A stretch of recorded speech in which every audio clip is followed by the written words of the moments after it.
Ferris once said that life moves pretty swift, so you should chill every now and then to take it in. You'd be surprised at what you'd notice, my friend. Things that others miss. After all, isn't that the entire crux of this flick? From the whole Abe Froman bit to running right in front of his parents, Ferris excels at being totally present and correct whilst others are distracted.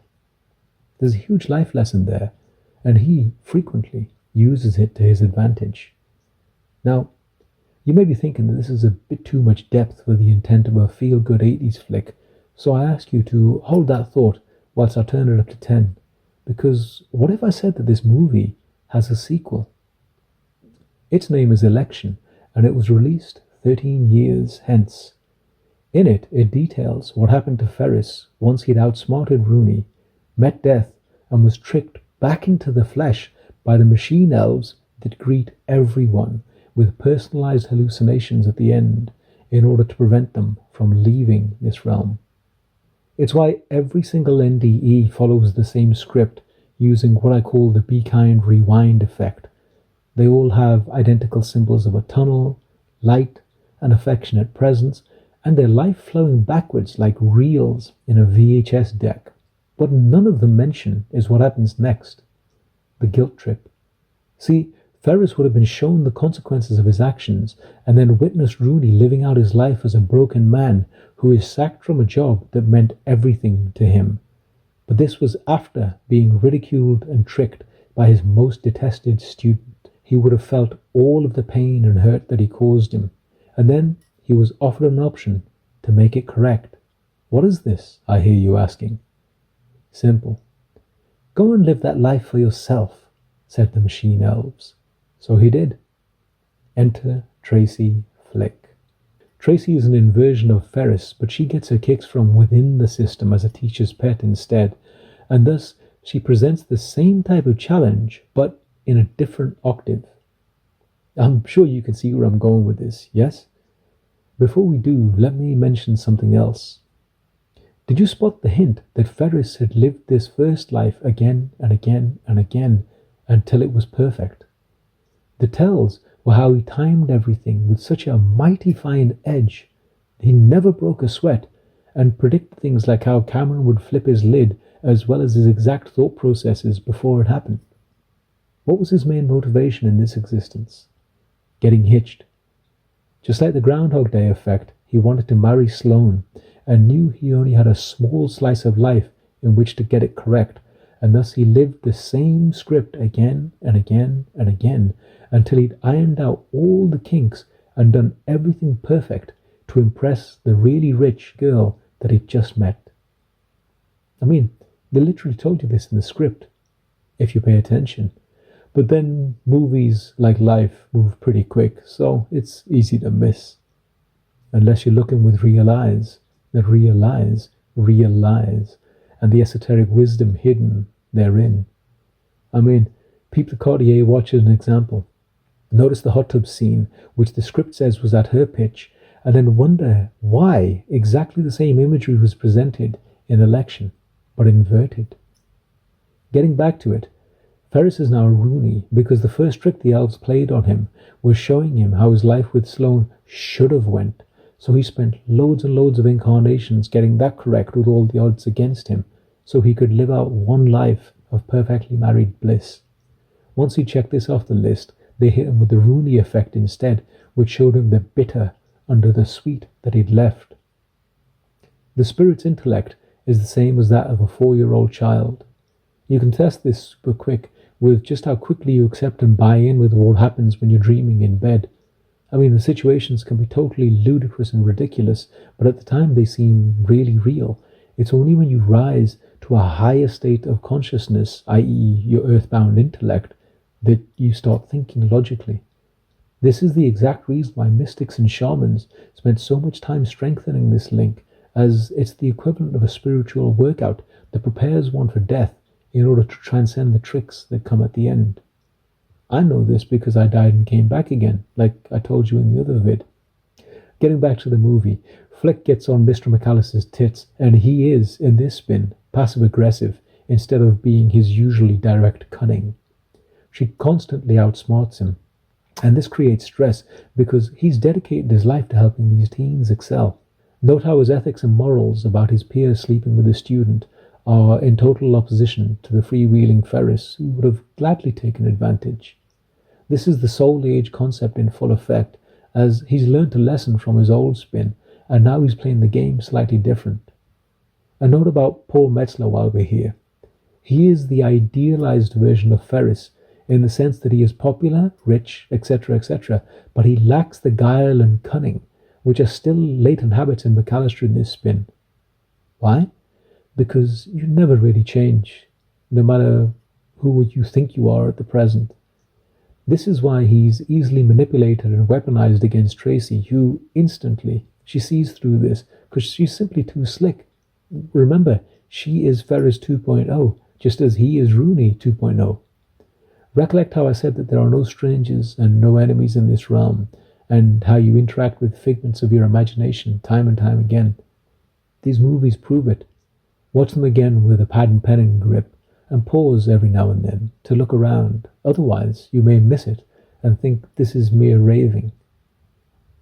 McAllister wants kids because that nesting habit from his old spin is still present, but it's not happening. He is, however, fantasizing freely in ways that perturb him. This is what Jung called the shadow self, and if your conscious brain is an iceberg, then the massive chunk beneath the ocean that controls everything, that's where interesting things happen. That's where this gnosis is hidden. That's where your past existences are. I mean, have you ever had a dream that felt realer than real, and then just for a moment when you get up, your real life feels fake? Where do you think that came from, my friend? Have you ever had a motivation to go somewhere on a trip and you can think of no logical reason for it? This is why I advise you to go. Now, I've spent lifetimes excavating its depths, hence I spot these things, because you don't really lose what you gained in a previous spin. You always have these attributes, which is why none of us are truly equal. Your habits don't shift from one life to the next, but for some, the programming of the moment is so intense that they genuinely believe they are the voice in their head and not that which listens. This is your spirit in full effect, my friend. Remember, I told you it's got the intellect of a 4-year-old child. It's very literal, very simplistic, very creative, and wants nothing but fun and happiness. It is this that is constant from one life to the next, and it keeps getting reskinned if you live and die in ignorance of the prime who pre-exists, of whom you are an aspect-wearing flesh. This is exactly why Jesus says, "Know ye not that ye are gods," back when to a whole bunch of candles in the wind. Now, McAllister slips back into the Ferris mindset and gets himself some fresh trim after a fumbling attempt, and he feels that same red sports car buzz pumping through his system. I'll put it to you like this, my friend. I'll guarantee you too have felt a sensation that is nigh on identical to this. And now you know from where it came. It often has very little to do with the external, as he was still trundling in the same broken down whip, but within he finally felt he was living his true purpose and not just merely existing. But remember, this is the Rooney remix, and the soul of Ferris is here to feel what he made happen. And, once again, the catalyst to all of this is a little flick. He tries to do the same to her as the principal did to him, and she, once again, outsmarts him. Cue the same stop-start sprint. Do you still think I'm reaching, or are the links becoming self-evident, my friend? Tell you what, let's take a time out to speak about Cameron. Cameron reps what I've termed the square watermelon effect. This is a combination of being raised by emotionally dead parents who live for the image they project, and often they see their child as an extension of them, whilst handing them over to a system to be conditioned by 2 decades of sit still, look ahead, and do well on the test programming. Sure, it makes the tills ring, but it also means that 81% of this realm are totally miserable and they hate their existence, but will never, ever admit it. The closer you look beyond the surface, the more it seems there is nothing within but an empty hollowness. Courage is when you do what others aren't willing, no matter the consequence. Here begins the path of power and true freedom that it brings. I mean, on the day-to-day, ask yourself, are you more Cameron or Ferris? Read this article about Dice Life and you may consider giving it a spin, because a simple move can change everything. Note how Tracy says she hates her teacher's boring threads, and Ferris, the freewheeling inversion, had changed his fits 9 times before he'd even hit the bricks. Do you see what I mean about these links? They're not accident, my friend. All of this is done on purpose, but we'll get into the esoterics of the whole movie business as we progress. Anyway, Ferris's sister is broken out of a shell by attracting an opposite, who is pitch-perfect resonance, and he tells her of how many people refuse to admit in this life that they are the problem, and the outer is merely a projection. Look at how happy she is once she finally comprehends this. Like I said, massive spiritual truths wrapped up in a basic 80s entertainment flick. But at the end of the day, it's all an illusion, either movies or this whole Game of Souls thing. Cameron gets it, as he's awakened the warrior within with this little trip, and this changes everything, as he stands up to the oppression that he had previously accepted without question. Kind of like all of those engineered uprisings that are happening at the present, eh? Anyway, that's it for this episode of Realize, my friend. As always, aim to prove me incorrect. Watch both of these flicks again with a pen and pad in grip, and tell me with your heart-centered awareness exactly what the screen says. Next time I'll lift a lid on how Neo and John Wick are actually living out the same script, but on 2 different ends of the octave, because that also tells you the same story as this flick, but in different skin, because one of them is trained to kill, and the other yearns for liberation of the entire realm instead. The Game of Souls has you, my friend. Till we meet again.